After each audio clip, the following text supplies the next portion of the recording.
So in today's video, we're going to be covering stage 15 vocabulary. So our first word is alius, alia, alium. It's a type 1-2 adjective. So remember in the last chapter we talked about there being two types of adjectives. So this goes into the type 1-2 group. It means other or another. Aqua is a first declension noun, and now that we know genders, it's an important thing to start memorizing, and so it's feminine. Remember, we know that because it has the A here at the end. It means water, such as the water that these gentlemen are floating in. Clauded, claudere, clausī is a third conjugation verb. Remember, we know it's third conjugation because of this short E here. It means to shut or to block. Commodus, commoda, commodum is another type 1-2 adjective meaning convenient, like the convenience store.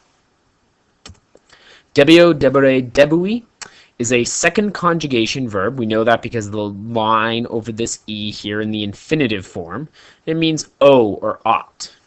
So I ought to do this, like I ought to study my vocabulary. Effigies, effigiem is a third declension noun. It's feminine, and it means statue or image. Like here we have the Augusta Prima Porta, very famous statue of the first emperor of Rome. And be careful, its nominative form ends in es, and that so it looks like it should be plural, but it's not. Equus is a second declension noun. It's masculine. It means horse. Like we get the words equine and equites from it. Etiam is an adverb meaning even. Like even this fort could not hold back the Romans.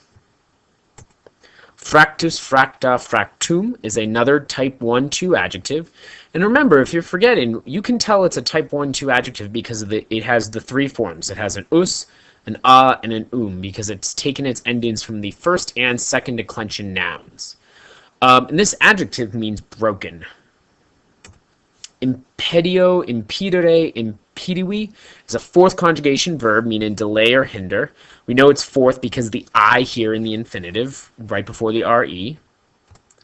Lectus is a second declension noun. It's masculine and it means bed or couch. It's the same thing for the Romans. Their dining couches are lectuses and the beds they sleep on are lectuses. This is a really well preserved one from you can see the detailed ivory work, although they did have to rebuild some of it, and obviously the cloth is rebuilt too. Lente is an adverb meaning slowly. Mare is a third declension noun. It's neuter, and it means sea. So the Romans would call the Mediterranean Sea Mare Nostrum, meaning our sea. They were really possessive about this because it allowed them to expand throughout the entire Mediterranean. Misera, miserum is another type 1-2 adjective, although it's a tricky one because of this R here. It means miserable or wretched. Nauta is a first declension noun, and it's masculine because it's a sailor, and sailors in the ancient world were all men.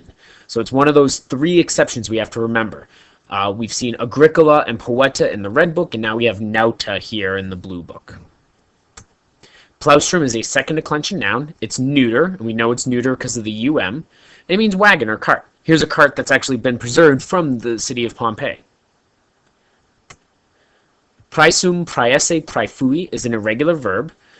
It doesn't like accusatives. So like fauit and credit and placet, it is a plus dative verb. So that means it has datives with it. So whoever is in charge of whatever you're in charge of is in the dative case. It just doesn't seem to like those accusatives.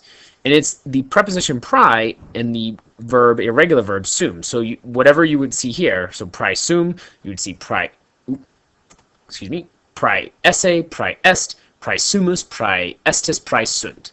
All right, so just remember your conjugation for sum est, sumus estis sunt, and you just put pri in front of it, and you have this new verb. Princeps, principem is a third declension noun, and it's masculine. It means chief or chieftain, and eventually it also means emperor. It has a couple of different. So when we're in Rome, it will mean emperor. When we're here out in Britain, in these stories, it'll mean chiefs. So here we can see some Celtic chieftains looking very fierce in their battle dress. Qui, quae, quod is our relative pronoun. It means who or which, and it depends on whether or not the thing it's referring to is a person or an object. Redeo, redire, redii is an irregular verb. It means to return or go back. It's the preposition re plus ire put together. And ire, remember, means to go. Sacerdos, sacerdotem is a third declension noun. It's masculine, and it's priest. There's another word, wates, which means priestess. So they have two third declension nouns that have this connotation. So if you're a male in the ancient world, you would be a sacerdos. Remember, women could be priests in the ancient world, so it's not. It just means this is the man priest specifically. And so here we have Augustus acting as priest, and here we see Quintus and Clemens making a sacrifice as well. And so even regular people can make these sacrifices and act like a priest for a short period of time. Saxum is a second declension noun. It's neuter, and again we know that because of this and it means rock. Not quite the rock, but close enough. Teneo, tenere, tenui is a second conjugation verb. We know that because of this e here with the long mark. It means to hold, as if to hold hands. Tenet manum. Unda is a first declension noun. It's feminine and it means wave. And winco, vincere, vinci is a third conjugation verb. We know that because of the short e here, and it means to win. And that's it for today. So as always, if you have questions, feel free to ask them in the comments below. And thanks for watching the video. I'm done.